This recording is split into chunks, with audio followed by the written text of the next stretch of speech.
Now, if you're hosting a podcast, one of the things that we want more than anything else is to get engagement, is to get that connection with our listeners. So how can you actually turn listeners into engaged, active participants in your show? I'm going to give you a few different ways that you can make that happen. So first off is running surveys. You can set up surveys either on your website or have a little link. You can even set up a Google form or a Google survey for free and just put a link in your comments. But having a place where people can get involved, answer questions, and then maybe give them shout outs during the show is a great way to get people involved and engaging in you and your show. Giveaways are another thing that you can do as well. Give people some sort of gift card, some sort of Amazon gift card, some sort of giveaway, shout out. Maybe it's a chance to be on your podcast, whatever it is. Create some sort of competition, create some sort of giveaway.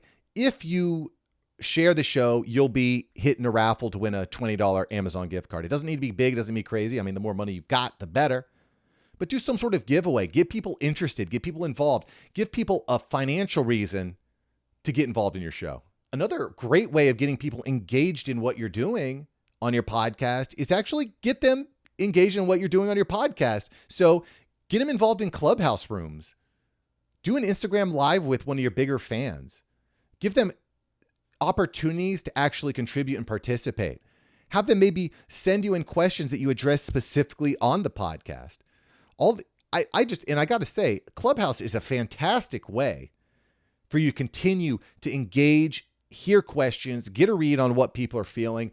To me, Clubhouse is one of the best ways that podcasters can get engagement. A, because it's happening in real time, but B, it's audio to audio. So you're already speaking to people that appreciate, enjoy audio through your podcast. Talk to them in Clubhouse. I promise you they'll enjoy it and they'll love it. Another tip I have for engaging your podcast listeners is don't get overwhelmed with too many platforms at once. If you're focused on Instagram and you're focused on Clubhouse and you're focused on YouTube and you're focused on LinkedIn, what ends up happening is you get spread so thin that your audience doesn't really have a place to live and communicate directly with you. Now, you might be able to pull this off. This is what I help people actually do. I help people create better content in less time. I help people be in 20 different places at once. But if you don't have a financial resource, or if you don't have a team or agency backing you, that is exhausting. And it's really difficult to keep up. So for most people, I recommend two platforms, one for your long form content and one for your short term content that's highly engaged.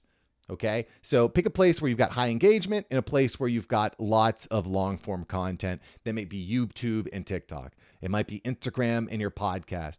But that's a really great strategy for increasing engagement with your audience. Now, we talked about how much I love Clubhouse for engaging with your audience. Let's actually talk about how to actually execute on it. How can I leverage Clubhouse to get more podcast listeners and to get more engagement?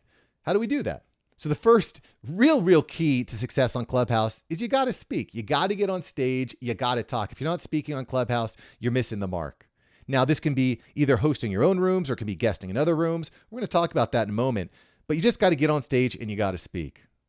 Now, when you get your chance to speak, focus as little as possible on selling and focus on value. What's the type of room you're in? Who's in that room? What do they need to know? How do you solve the problem that they have? Focus on spreading value, and that's how you're going to get success on Clubhouse. And once you've given someone a quick win, something that's valuable that they can take home, that's when you say, listen to my podcast here, or engage with me on Instagram, or whatever your call to action is.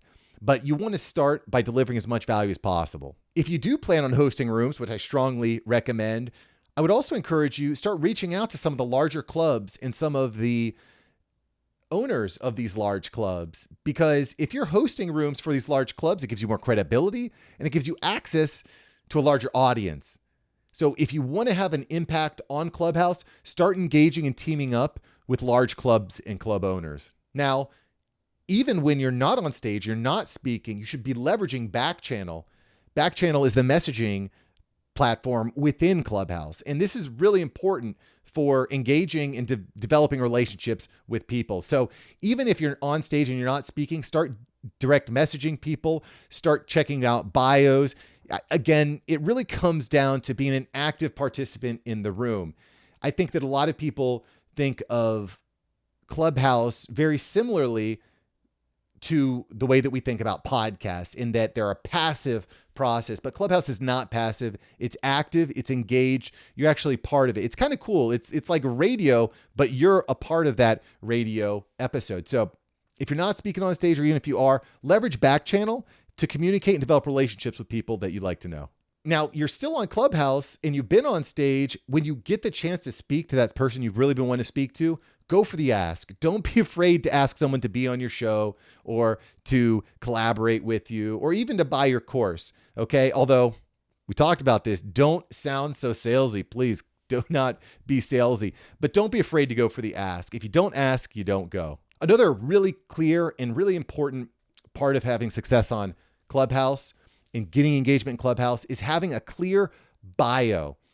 You want to be clear, you want to be concise with your bio, and you can even adapt and change your bio for different types of rooms that you might be in. But make sure that you have a clear bio, because they're going to be going to your bio, and you, my friend, have a choice of what they read and what they know about you. Make content based on what you want to be known for. Key to success. So this next topic we're going to talk about, it's super important. We hear the word search engine optimization, keywords thrown around so often, and keywords are really important. So here's the question. How can you do research to make sure you're using the right keywords in your titles, in your descriptions? Let's look at a few ways that you can research the keywords that are going to matter for you. So we want to be using keywords that are relevant to our niche, they're relevant to us in the value that we bring, and are also being searched for. But it's not just about search volume. It's about search volume, it's about competitiveness, and it's about relevancy. So the volume, how many people are typing this into Google, right? Or how many people are typing this into Spotify or into YouTube? How many people are searching for this online, basically? The competition aspect is important too, because if you're competing against lots of people that are using that same keyword, it's going to be much harder for you to rank in Google. Basically, when someone types your keyword into Google, you're not going to show up because there's millions of other people that are showing up above you. So you want to try to find the keywords that are being searched for, but have a lower level of competition. These are the keywords that are going to make it easier for you to stand out. And then the third aspect of it is relevancy, because if you're standing out for the wrong word, it's not going to hit. So make sure that you're looking for words that are being searched, they have search volume, they are low in competitiveness, and they're extremely relevant to your audience. So now let's talk about some tools that we can use to figure out which keywords are actually going to work. The first place you can go is trends.google.com. That's trends.google.com. Just a great way of getting an idea of what people are typing into Google, how many of them are typing it into Google, and what it might cost to run ads against these potential words.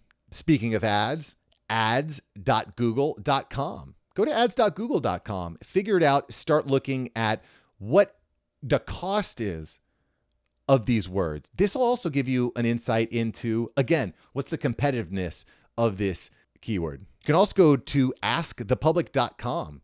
This is a good way of getting a different idea of some of the different questions people are asking about your keyword, whether it's the who, what, how. It's going to give you a lot of different ways to frame your questions around the keyword that you're going in on.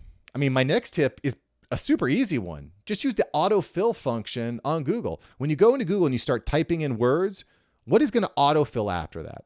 This is going to give you an idea of how you can frame your questions. You can do the same thing on YouTube. What are the things that are being autofilled after I start typing in these words? You can also use a paid tool. I love this paid tool for YouTube. It's called VidIQ. TubeBuddy is also another option. But if you're using some of these basic paid options, it's going to give you a really clear way of determining what people are searching for on YouTube, which is the second largest search engine on the internet.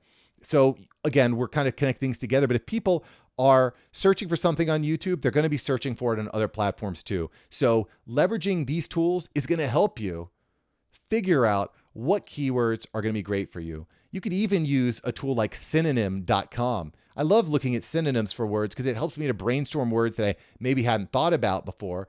And then I can start running them through these keyword research tools that we just talked about. I'll tell you what, if you're following these tips that we talked about today, there's going to be nothing but success for you. Thanks for watching. Thanks for listening. We'll catch you here next time on the After Hours Entrepreneur. Peace.